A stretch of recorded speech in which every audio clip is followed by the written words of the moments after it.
Hello and welcome to English by Stories. Today's story is The Stories We Don't Tell Children.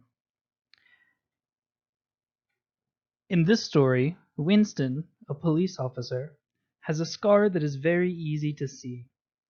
When giving a guest speech at an elementary school, he is asked how he got his scar.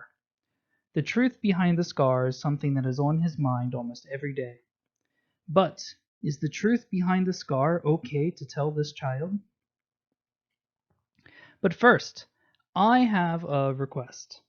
Please help me reach my first 100 subscribers by pushing the big red button below this video. It will make me happy and keep me writing new stories for you. Okay, let's get started. Winston stood in front of the Philadelphia Elementary School third grade class. Every year, 2 police officers were selected from the local police precinct to come to the school and give a guest speech. This year, it was Winston and his partner Miranda. Each of them wore the standard uniform, a blue button-up shirt on the top, with black pants and matching shoes. Around their waists were belts that held all of the items that were more popular with the younger children. There was pepper spray, a taser, and of course, a gun. No matter where they went, children always asked if their guns were real.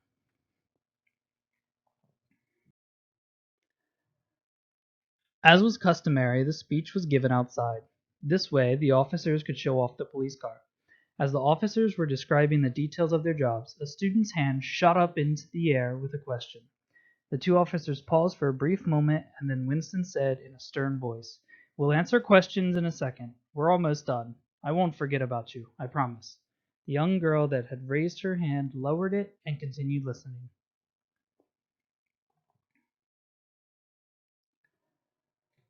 The officers continued with the last point of their speech. "And remember, if the lights on top of the car are flashing and the siren is playing, you must pull over. So always keep an eye out," Miranda finished in an authoritative voice. As she completed her statement, Winston leaned into the car. The next moment, the siren started blaring and the lights began flashing red and blue. The kids let out cries of joy. They waited the entire presentation for this, and they enjoyed every second that it lasted. Turning off the lights and siren, Winston looked back to the students, and switching to a playful voice asked the onlookers, "All right, who has questions?"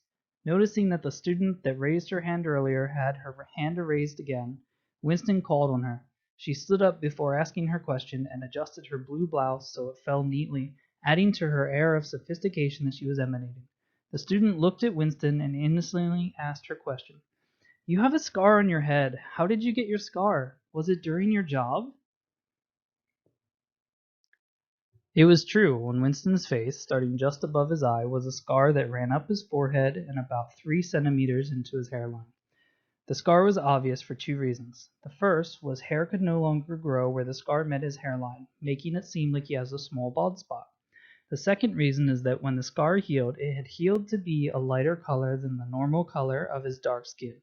As a black man with really dark skin, this made the scar incredibly conspicuous.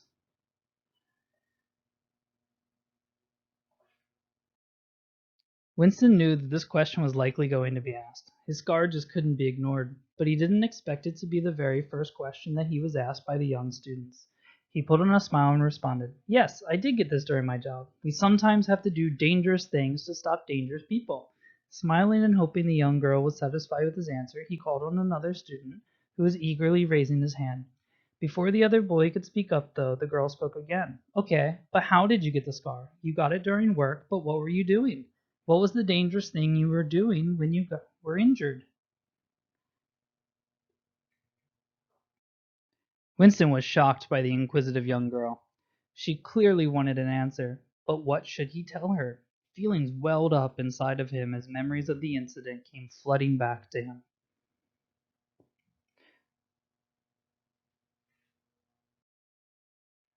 12 years ago, Winston and his partner responded to a call regarding a hostage situation at a small home on the outskirts of Philadelphia. He and Miranda were the first officers to arrive on the scene. Since they were the first responders to the scene, they assumed control over the situation. There were 3 people in the house, a woman, a girl, and a man. The neighbors called 911 because they heard lots of angry shouting coming from the home. As the neighbor was talking to the 911 operator, he saw the man in the house walk past the window with a pistol in his hands. Winston was filled with hesitation and nervousness. At the time, he only had about 4 months of experience. Nevertheless, he had trained for situations like this, and he approached the house cautiously. His goal was to get as close to the man as possible so that he could try to talk the man into surrendering. Eventually, making it to the front door, he stood off to one side of the door and began talking to the man inside the house. At first, the discussion got heated as the man told him to go away, but resolving not to move, Winston held his ground. He continued talking to the man, ensuring that he was there to help and no one had to get hurt. After a few minutes, the man accepted that Winston wasn't going to leave, and everything started to calm down. Another few minutes, which felt like eternity as anxiety flooded through Winston's system. The man responded with a simple statement that made Winston breathe a sigh of relief. "I need to do something first, then I'll surrender."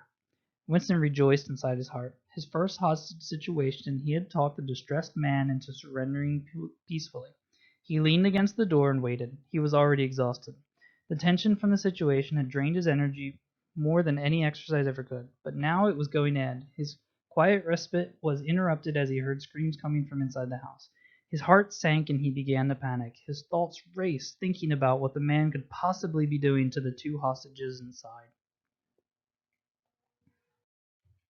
Two thunderous booms echoed from the house. Bang! Bang! The worst outcome had come to pass. Without thinking twice, Winston kicked the door in with his gun pointed out in front of him. As the interior of the house came into view, he saw the man standing there, facing his direction. Another bang rang out, and then everything went black.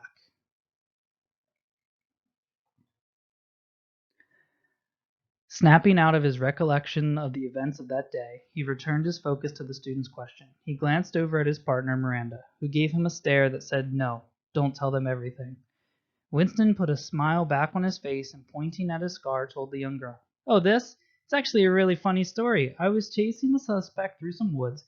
We must have been running for at least 2 miles, when all of a sudden, when following the suspect through a narrow path, I hit my head on a low-hanging tree branch. It was incredibly painful. I've been scared of trees ever since." The students erupted in laughter. Winston looked over at Miranda, and she gave him a nod of approval.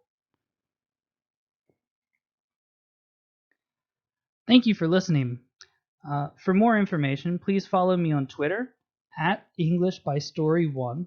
Also, please like and subscribe for more stories like this. I tend to do multiple different genres. I do ghost stories, cop stories, pretty much anything that comes to mind. If you have any suggestions, please leave it in the comments below. And also just leave a comment to let me know what you like or don't like. Thank you. Bye.